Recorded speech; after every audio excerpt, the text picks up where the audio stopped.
ನಮಸ್ಕಾರ ರಿವ್ಯೂ ಚಾನಲ್ಗೆ ಸ್ವಾಗತ. ನಾನು ಸೌಖ್ಯ ಗಾಂವ್ಕರ್.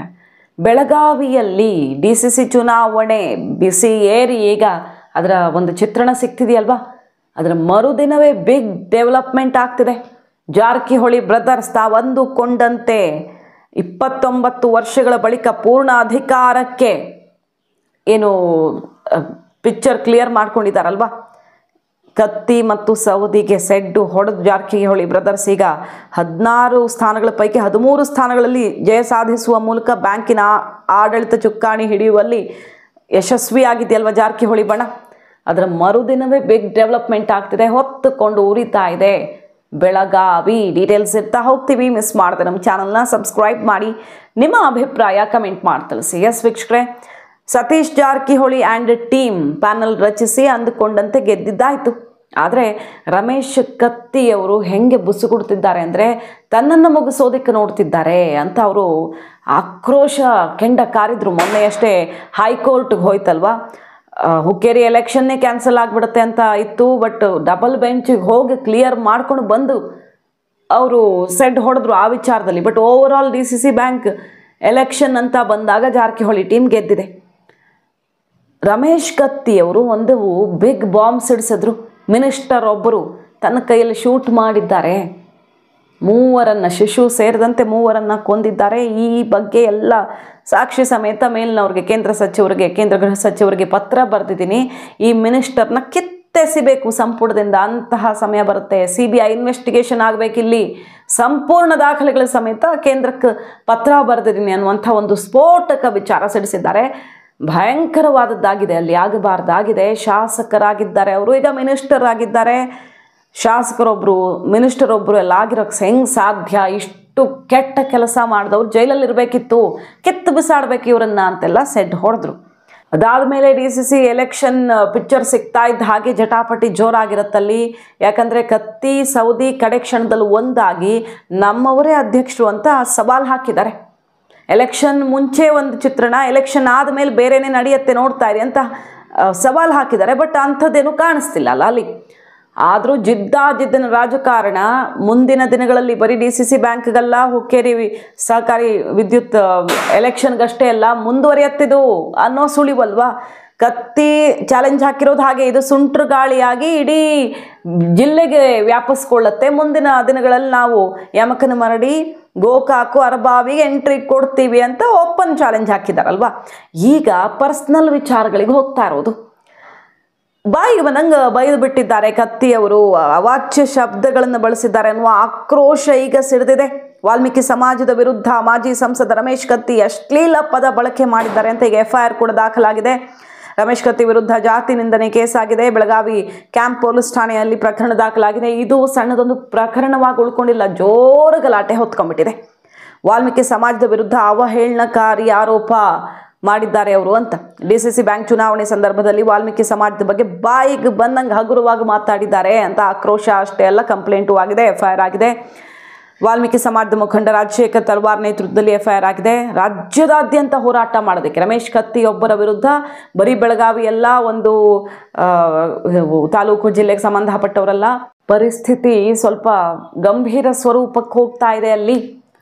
ಕತ್ತಿ ಬಳಸಿದ ಭಾಷೆ, ಅವರ ವಿರುದ್ಧ ಸೂಕ್ತ ಕ್ರಮವಾಗಬೇಕು ಅಂತ ಆಕ್ರೋಶ ಸಿಡಿದಿದೆ. ವಾಲ್ಮೀಕಿ ಸಮಾಜದ ವಿರುದ್ಧ ಇಂತಹ ಪದ ಬಳಸಿರೋರನ್ನ ಸುಮ್ಮನೆ ಬಿಡಬೇಕಾ ಅಂತ. ಗೋಕಾಕ್ ನಗರದ ಬಸವೇಶ್ವರ ವೃತ್ತದಲ್ಲಿ ಪ್ರತಿಭಟನೆ ಆಗ್ತಿದೆ. ಧಿಕ್ಕಾರ ಕೂಗಿ ಚಪ್ಪಲಿ ಸೇವೆ ಮಾಡ್ತಿದ್ದಾರೆ. ರಮೇಶ್ ಕತ್ತಿ ತಕ್ಷಣ ಬಂಧನ ಆಗಬೇಕು ಅಂತ ಈಗ ಆಗ್ರಹ ಕೇಳಿ ಬರ್ತಿದೆ.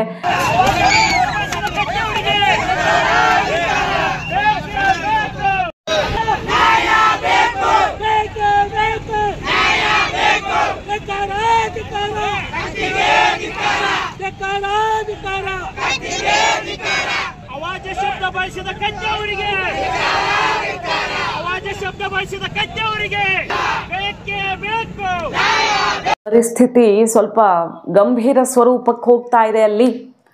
ಕತ್ತಿ ಬಳಸಿದ ಭಾಷೆ, ಅವರ ವಿರುದ್ಧ ಸೂಕ್ತ ಕ್ರಮವಾಗಬೇಕು ಅಂತ ಆಕ್ರೋಶ ಸಿಡಿದಿದೆ. ವಾಲ್ಮೀಕಿ ಸಮಾಜದ ವಿರುದ್ಧ ಇಂತಹ ಪದ ಬಳಸಿರೋರನ್ನ ಸುಮ್ಮನೆ ಬಿಡಬೇಕಾ ಅಂತ. ಗೋಕಾಕ್ ನಗರದ ಬಸವೇಶ್ವರ ವೃತ್ತದಲ್ಲಿ ಪ್ರತಿಭಟನೆ ಆಗ್ತಿದೆ. ಧಿಕ್ಕಾರ ಕೂಗಿ ಚಪ್ಪಲಿ ಸೇವೆ ಮಾಡ್ತಿದ್ದಾರೆ. ರಮೇಶ್ ಕತ್ತಿ ತಕ್ಷಣ ಬಂಧನ ಆಗಬೇಕು ಅಂತ ಈಗ ಆಗ್ರಹ ಕೇಳಿ ಬರ್ತಿದೆ.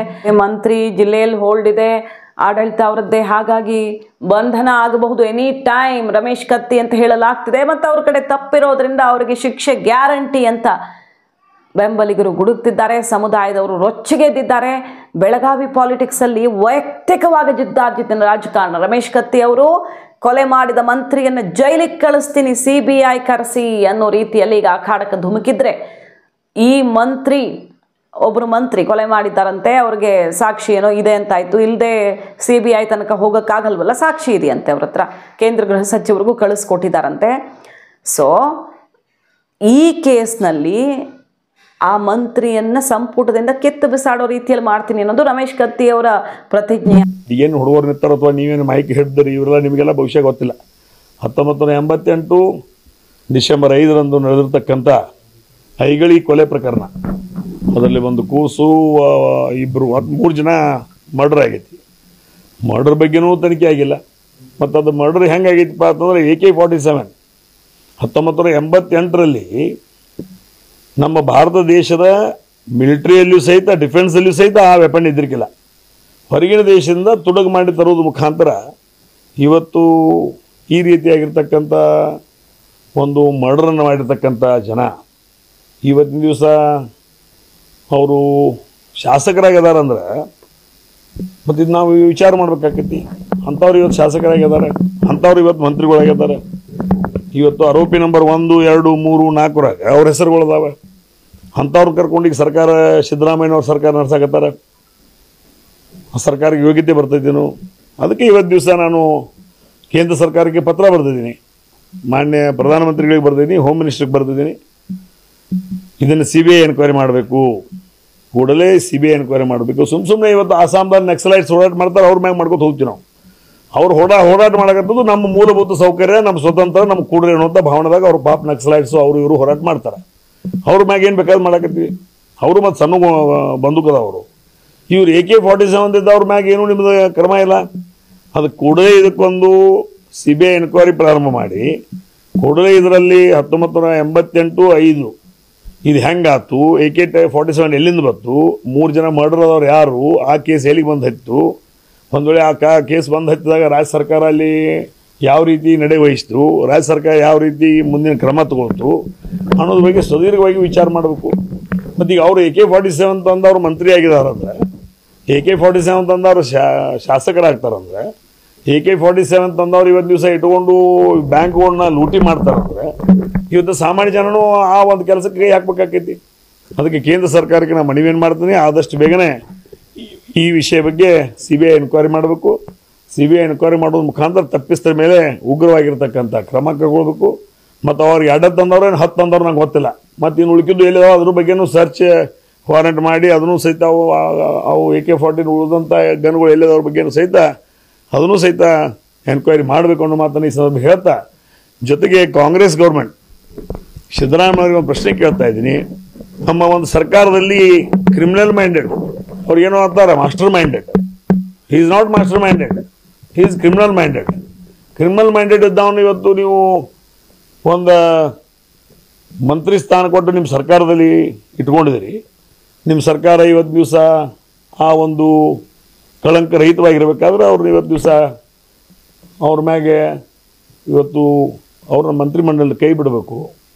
ಮುಂದಿನ ಸಲ ಚುನಾವಣೆ ನಿಲ್ಲುವಂಥ ಸಂದರ್ಭದಲ್ಲಿ ಈ ಒಂದು AK-47 ವಿಷಯ ಮತ್ತು ಐಗಳಿ ಮರ್ಡರ್ ಕೇಸ್ನಲ್ಲಿ ಯಾರ್ಯಾರು ಇದ್ದಾರೆ ಅವ್ರಿಗೆ ಯಾವುದೂ ಪಕ್ಷಗಳು, ಇವತ್ತು ಕಾಂಗ್ರೆಸ್ ಇರ್ಬೋದು, BJP ಇರ್ಬೋದು, JDS ಇರ್ಬೋದು, ಇನ್ನೊಂದು ಇರ್ಬೋದು, ಮತ್ತೊಂದು ಇರ್ಬೋದು, ರಾಜಕೀಯವಾಗಿರ್ತಕ್ಕಂಥ ಆಶ್ರಯ ಅಥವಾ ರಾಜಕೀಯವಾಗಿರ್ತಕ್ಕಂಥ ನಿಮ್ಮ ಪಕ್ಷದ ಟಿಕೆಟ್ಗಳನ್ನು ಯಾವುದೇ ಹಂತದಲ್ಲಿ ಕೊಡಬಾರ್ದು. ಈಗ ಇದೆಲ್ಲ ಹೊತ್ತುಕೊಳ್ತಿರೋ ಸಮಯದಲ್ಲಿ ರಮೇಶ್ ಕತ್ತಿ ನಾಲಿಗೆಯ ವಿರುದ್ಧ ಆಕ್ರೋಶ ಸಿಡಿದಿದೆ ಬೆಳಗಾವಿ ಪಾಲಿಟಿಕ್ಸಲ್ಲಿ. ಮುಂದಿನ ಎಲೆಕ್ಷನ್ ಹೊತ್ತಿಗಿದು ಬೇರೆ ಸ್ವರೂಪವನ್ನು ತಾಳುತ್ತೆ. DCC ಅಥವಾ ಲೋಕಲ್ ಎಲೆಕ್ಷನ್ಗೆ ಸೀಮಿತವಾಗಿರದೆ ಇದು ನೆಕ್ಸ್ಟ್ ಲೆವೆಲ್ಗೆ ಬೇರೆ ಬೇರೆ ಜಿದ್ದಿನ ರಣತಂತ್ರಗಳಿಗೆ ಸಾಕ್ಷಿಯಾಗಲಿದೆ ಬೆಳಗಾವಿ ಪಾಲಿಟಿಕ್ಸ್. ಮಾಹಿತಿ ಇಷ್ಟ ಆಗಿದ್ರೆ ಮಿಸ್ ಮಾಡದೆ ನಮ್ಮ ಚಾನಲ್ನ ಸಬ್ಸ್ಕ್ರೈಬ್ ಮಾಡಿ. ನಿಮ್ಮ ಅಭಿಪ್ರಾಯ